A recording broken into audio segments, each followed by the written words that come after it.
Hey guys, how you doing? Just caught a glimpse of myself in the phone here. I look awful. I apologise for the hair. It's hat hair. I've been wearing a hat all day in the gym and stuff, so my hair's gone all nice and flat for some reason. But yeah, looks an absolute mess. A bit late uploading these videos today, guys. But still trying to be what I said last week. Make sure the videos are done and uploaded on the day that I do them. It's Monday. Not sure what date, Monday the something. It was weighing this morning, and if you look at the previous video, you'll see that I lost £1, which initially this morning I wasn't super happy with. No, I was happy with it, but for some reason I thought I'd lost more, only because I've been putting the miles in this week. It's getting to the long stage of running now, and for the marathons, and I did. I ran for about just over 2 hours, which is what I did last week. But the thing is, I increased my pace. Normally on the treadmill I run about sort of 8 to 9 kilometres an hour. I was running at 10 this week, so obviously I did a lot more mileage, and I did withstand it. The initial plan itself was to. So the actual plan that I'm following is to do a kind of half marathon this weekend. But at the moment, and there's a couple of half marathons that I have my eye on. There's one that the London Marathon is affiliated with. It's a marathon running around. Excuse me, I'm just sitting on my iPod. There's a marathon. So there's a half marathon that the London Marathon is affiliated with called the Adidas Half Marathon, which they push every year. It's running around Silverstone, the Formula One track. They have a half marathon on that, which I've always wanted to do, but just haven't had obviously the money and the finances to do that at the moment with no work, and ditto for other local marathons as well, half marathons as well. So I just went ahead and done my half marathon on the treadmill yesterday.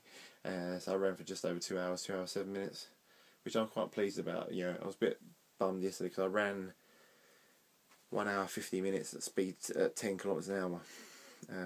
So I was making good ground. I was around about 18, 19 kilometres in, and then it just started to flake out a little bit, only because I've run that fast before, but I've never run at speed 10 for that long. So last week I ran for 2 hours, and I'd done about 14k because I was running at speed 8 or 9. But this time I decided to crank it up a notch. Main reason for that is I got some new trainers last week as well, which my mum and dad kindly got me because, again, finances awful. But I needed to get some trainers for the marathons, because the ones I've got here, these are what will get me by. They're called ASICS, I think the make is. You can see that, ASICS. But you know, I love they're the trainers that got me through the 2010 London Marathon, and I'm still running them, which ain't super good. So I can feel it in my ankles. It's starting to hurt them occasionally. And I always had it in my mind to get new trainers, but it's been a nightmare. I was initially going to get my feet measured, but I to sort of get the correct trainer for myself, because I'm on a budget, I kind of did it the home way, in the sense where you've got wet feet. If you put it on a brown envelope, a manila envelope, look at your footprint. You can do it on the wall if you've got tiled walls and stuff. There's a whole. I'll tell you what. I'll put the link down below of the site I used. Obviously, if you guys are in the States, you won't be able. Well, no, you'll be able to order from them. I don't know if it's any beneficial for you, because obviously for the shipping charges and stuff. But they've got a cool video on there and a good guide to sort of picking the right trainers for you. And there's 3 different types, and the ones I want, because I am a mould, I got overpronator, so my feet sort of roll in as I'm running, which is the most common category. Most people do that. They have got a whole list of shoes designed for that, but they're pretty good. They don't rip you off. They kind of do shoes for all price ranges. And the trainers I've got, to show them downstairs, I can't show you, but they're a little bit leery. In the sense they're like bright. They look red on the website, but they're like bright orange. But they're really comfortable, and I've noticed a difference straight away putting them on. I've got the occasional blister, because I got them on Friday, and I wore them all day Friday just to wear them in. I went to the gym on Saturday, and they're really comfortable. I've got a little bit of a blister from, obviously, you shouldn't really just go straight into wearing trainers, but time's running out for me, so I kind of went in and done it. But even then, it wasn't nothing, mate. No, hardly any blisters. They're really comfortable to wear, and so light but so comfortable. And straight away, as soon as I got on the treadmill, I could feel the difference straight away as soon as I started wearing them.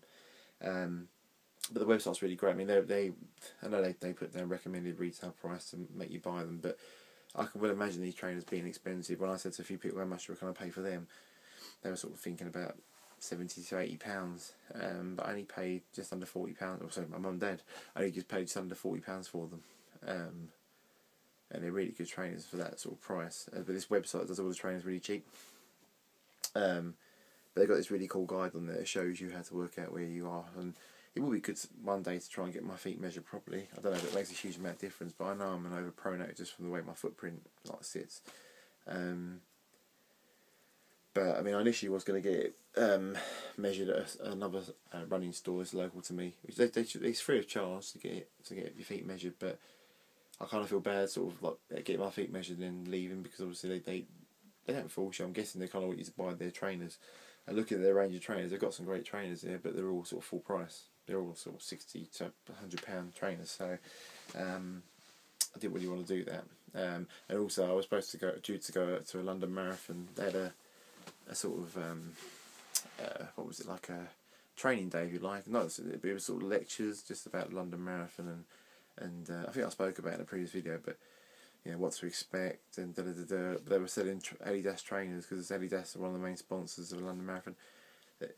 They've got they had a stall there where you could sort of get your feet measured, and they were doing discount price trainers and that sort of stuff. But again, I'd lost my job at this time, so couldn't afford the trainers. But also, that was the weekend where we had the really, really, really, really heavy snowfall, and the trains just decided to not work. So it was in central London, so I had to get in central London. I could have done, but it just wasn't worth the risk. And it sounds really stupid because I've done the marathon before. It would have been interesting because there was a few athletes giving their tips and stuff, and I will go to it if they run it again. If I do it again, which I'm sure I will. I'll get this one out of the way first. But yeah, it would have been cool to go to, but it just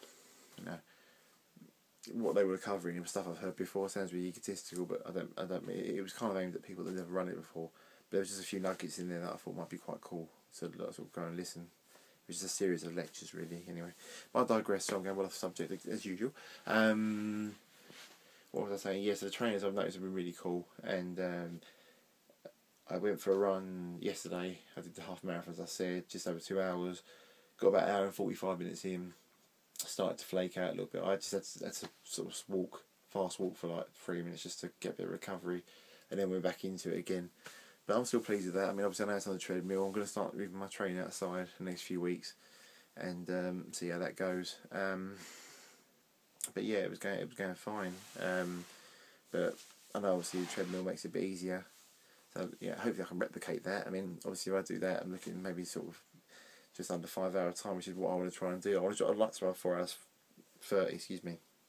But anything better than my previous time of 5 hours, or 5 and a bit hours, would be perfect. That's something that I'd aim for.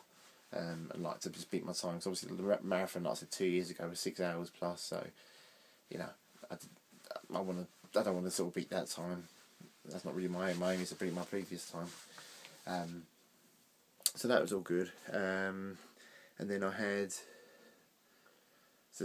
just did a lot of running. So I kind of was initially disappointed with the pound loss. So I've got a really itchy leg. I'm scratching my legs. I'm talking to you.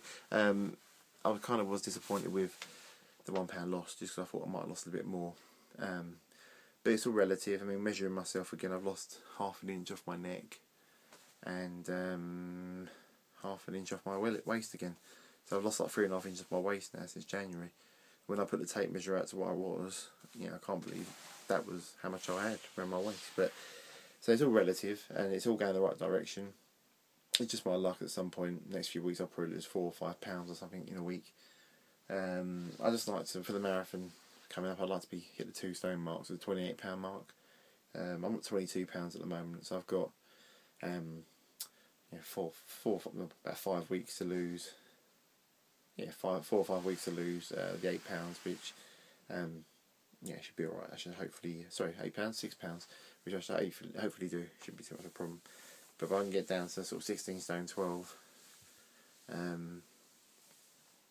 would be, which I believe is to 37 to 36 pounds. So for the guys that don't understand stones and pounds, that would be perfect.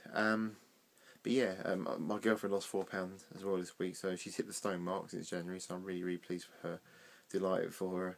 She's working really hard in the gym, and she's also doing Gillian Michaels DVD, exercise DVD. I know she's bigger over in the States, but over here she's not so big. But we do get her DVDs, and we have a Biggest Loser, but it's not hosted by Gillian's not one of the coaches. So one of the coaches that Gillian's were over here sadly passed away a couple of months ago, so they've got new trainers, one of which I know in a sort of professional capacity. He used to work for the same fitness company, believe it or not, and she's a coach of the Biggest Loser, and I'm this. So hopefully our paths will meet at some point, because that's what I want to go back into eventually, but that's a pipe dream, and that's something for another video. But yeah, I'm delighted that she's Gillian Michaels is helping her lose weight, but she's worked really hard. She deserves it as well, so I'm really pleased for her. What else is there to cover? I think that's pretty much it, really, guys. Might have some good news on the job front. Well, fingers crossed. I think it's pretty much there. But like I said, until I get the paperwork come through, I don't want to announce it. But there's 2 jobs on the horizon. Yeah, sod's law. I wait 5 months for a job, and then 2 offers come in a week. So they should be due to come this week. So forgive me, I don't seem really excited about it. It's just until they come through and I see what's what, then I'll do an exciting video and report back for you guys. But until the paperwork comes through, I'm not gonna get above my station. I just don't want to curse it. What else is there? Oh yeah, just to quickly again give it. I don't want to go on about it because I went on it in a previous video in reply to Mike Bacon 24/7 about bleeding nipples. It's 11:05 over in the UK Monday night, and I'm just catching up on the YouTube videos from the weekend. And Mike did cover in his video again that his nipples started to bleed. Stupidly, for some reason, I went and did my run yesterday without no protection for my nipples, rather. I don't know why. I thought I'd be okay doing a half marathon. I don't know. I actually just thinking about it now, it's so stupid. And I ran it fast as well, so there was a lot more friction there. And I was wearing a nice top that wicks away sweat. And to be honest with you, they didn't bleed as much as they would have bled if I was wearing like a proper cotton t-shirt. But they were quite sore yesterday, and they did actually. Whereas last week they were quite close to bleeding, they actually did bleed yesterday. And so I had to put the old antiseptic cream on there, and then once that was done, they seemed okay.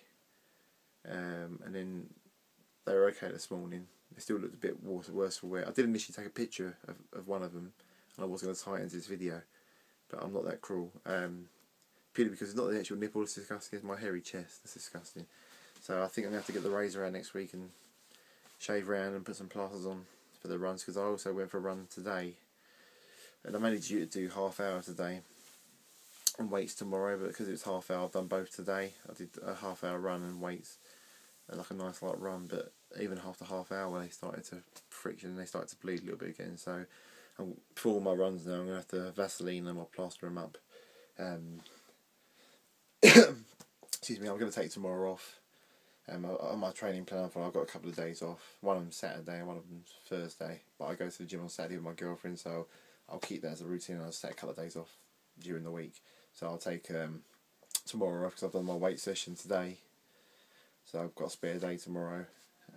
Let my body recover, and then just go in the rest of the week, and then take maybe a Friday off again or something. We'll see. But yeah, we're getting there. We're getting there slowly but surely. But I just thought I'd give you another random nipple story. But yeah, definitely make sure you protect your nipples. It does hurt. It's even worse if you don't do it. You'll soon know when you get into the shower and the hot water hits your nipples. You'll soon know about it. But I'll leave you with that thought. Anyway, guys, take care. Hope you're all doing really, really well. I'll do a video hopefully later this week, maybe to update you on the job situation. Okay. Yeah. Cool. Take care, guys. Speak to you soon. Bye.